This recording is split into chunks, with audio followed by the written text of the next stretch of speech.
Borg, also known as Coach. Hey everybody, my name is Bobby Borg, also known as Coach. I always say that 2 times because I always get cut off in the middle.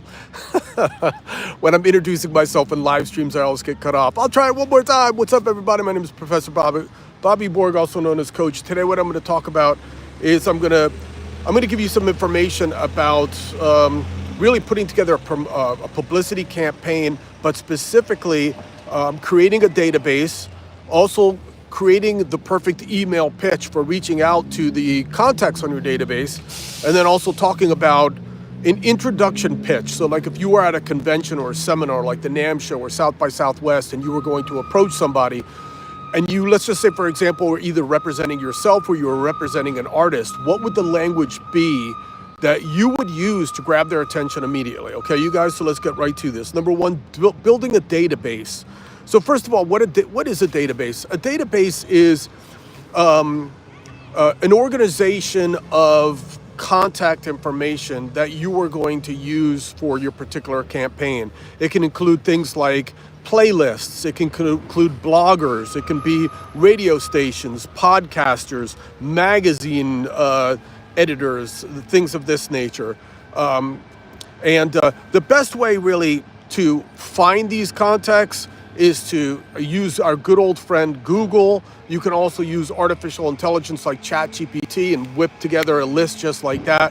The problem with that though is you want to make sure to check those contacts to make sure that they're actually accurate and current, because sometimes ChatGPT is a little bit behind and sometimes it throws out some ridiculous stuff. So you also have to like check these things to make sure that they're absolutely something that you could use. You could also do what's called like marketing, and believe it or not, this is what a lot of publicists do. Like marketing is where you look at other groups that are similar to your group or the group you're representing, and you look to see what they're doing. Typically speaking, if you go to a website, you'll usually find a list of podcasts that they are on, or a list of articles that they're on, or you'll find a list of radio stations that they're on, or you'll see a list of playlists that they're on. You know, they're advertising that stuff to their fans because they're excited to be on those things, and boom. If they're like you, then there's also the possibility that you could get on those different mediums as well, okay? And believe it or not, a lot of big publicists use this technique. You can also use resource guides to put together your list, like the Indie Bible. Sometimes Music Connection has lists of like podcasts or radio stations in the back of their magazines. And don't forget, when I say magazine, I also mean their online version too. And then there's registries like the Music Business Registries where you can find complete list of A&R people that you might want to reach out to. The best way to format all this stuff is in an Excel document, you know, and then you can use the tabs on the bottom of the Excel document and you could label them like podcasters, bloggers, playlisters, etc. Okay, you guys, moving on. Let's talk about email introductions. If you don't have a solid email introduction when you're reaching out to people, you're not going to get their attention. Bottom line, they're busy and usually they don't want to talk to you. Okay, so you're going to have to grab their attention and you're going to have to put together a really, really great email pitch for them that gets their attention. Okay, so here's how you do that. And when I say email, I guess I also mean cover letter too as well. Not that you're going to send out a cover letter, you're most likely going to email. You're probably not going to get on the phone because they don't know who you are. So again, email's probably our best method, okay? What do you want to do? The first thing that you want to do is you want to have an amazing subject line. And in that subject line, you want to state specifically like who you are, like what you want, maybe how you even found out about them, simply so that when they're scrolling through their emails, you're not trying to play tricks on them. Don't play tricks with people. Just say exactly who you are, what you want in the subject line. You know, that's just out of respect for business persons that are busy, and it's just the right way to do business, man. Don't try trick marketing and shit, like where you pretend that you know them and stuff. It doesn't work and it just gets people mad, all right? So the first thing you want to do is you want to start off with a respectful greeting. You know, don't say yo or hey, because you don't know who they are and that's just not respectful. So you might say something like, if it was me, you might say something like, hello, Mr. Borg, or hello, Bobby, would be perfectly fine, okay? All right, moving on. You immediately want to state the purpose. The first line, state your purpose. Okay, you guys, you could say something like, this is to submit an EPK for our artist Band X with hopes that you will review us in your new music blog. Bam. The first sentence, they know what you want. You're not bullshitting with them and you're not wasting your time. The next thing is you could add a reminder. Like, how do they know who you are? Why are you contacting them? So you might say something like, we saw you listed in the Indie Bible as being a blogger who accepts new submissions. By the way, we love your blog and think it rocks. You know, throw a little bit of a, you know, something in there to kind of make them feel good, right? That's always, that never hurts. Moving on. Now you get to the meat and potatoes of it and you want to add credibility. So now you might say something like, Band X is a Los Angeles band formed in 2024 who has received 1 million views with its first single, LA, in shutdown by incorporating a number of DIY strategies via social media and other tactics. So in other words, you build your credibility. The next thing you might say is how you doing business together will benefit them. So you might say something like this. Not only do we believe that our music fits the demographic of your blog's readers, we feel that our story might serve of interest and inspiration to other DIY artists who are trying to get their music out there. So in other words, it serves a benefit to them. Okay? Then the next thing is you want to tell them that you're going to check back. So you might say something like, we understand that you're very busy, so we will check back with you in 1 week to ensure you received our email for a review in your music blog. And then boom, you put it all together, and that's a very, very solid email pitch, you guys, okay? All right. Then finally, let's just say you were going to walk up to somebody. You need a strong elevator pitch. So you're like, you meet somebody, maybe you see someone at a coffee shop, you see them at the NAMM show, you see them at South by Southwest. You have to be able to approach people professionally. You can't just walk up to people and be all like weird and anxiety, like, you know, that little nervous, like social anxiety shit. You got to be solid, firm, strong, and know exactly how to approach the situation, okay? So typically speaking, I would say the best thing to do is when you're in a situation where you know you're going to meet people, try to figure out who is going to be there in advance, and then do a little research and history so that when you see that person, you can approach them professionally. You know how to pronounce their name correctly, and you know a little bit about their history. That's the best case scenario, okay? Now, when you walk up to someone, have some sort of memorable twist.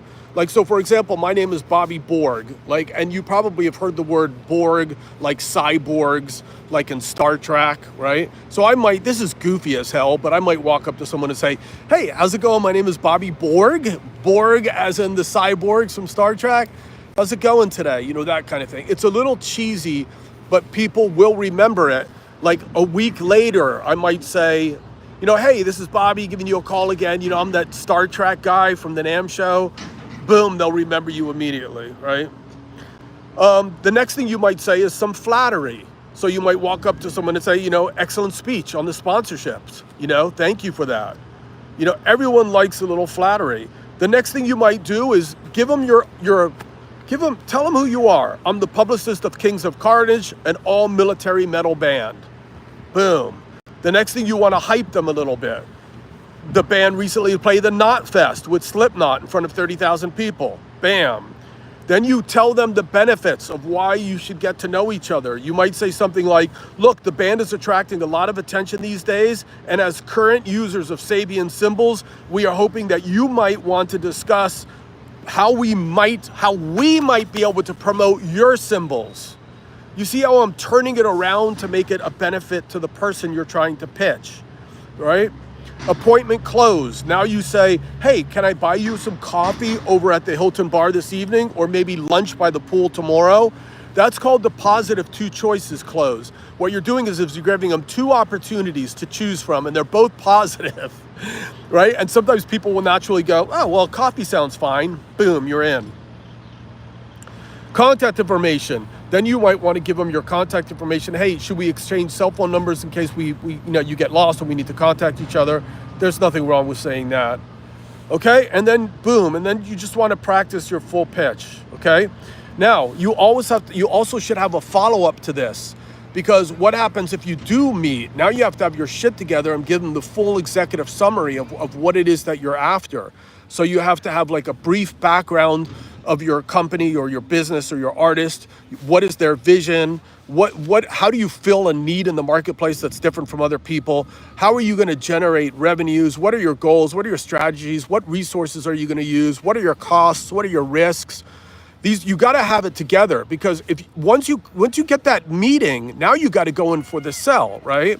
So you really, this is stuff you got to practice, you guys. Now, then you also have to make a list of objections. Objections are the things that they might say counter to your offer.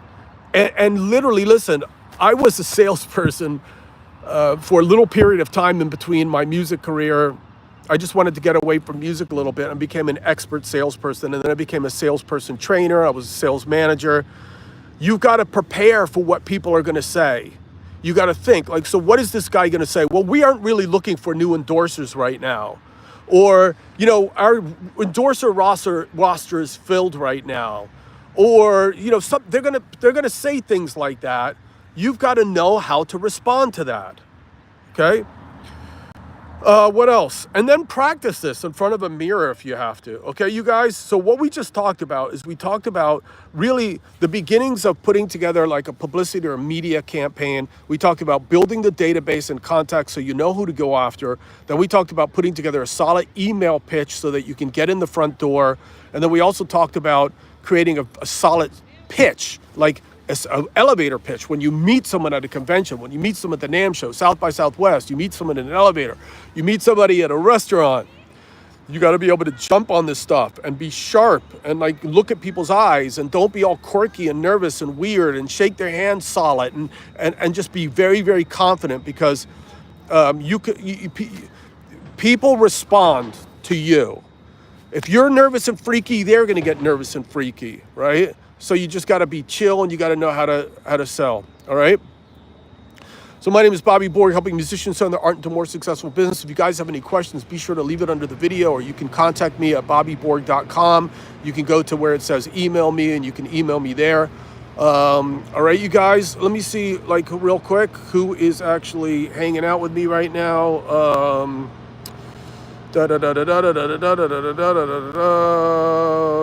Okay, somebody made a comment here, which is very smart. It's first impressions. Then he proceeds to go and get kicked out. Okay. Let's see. All right. Bobby. Let's see. All right. Just a couple of people just saying hi and stuff like that. All right, you guys. So listen, I hope this was a really helpful review. Peace, love. See you later.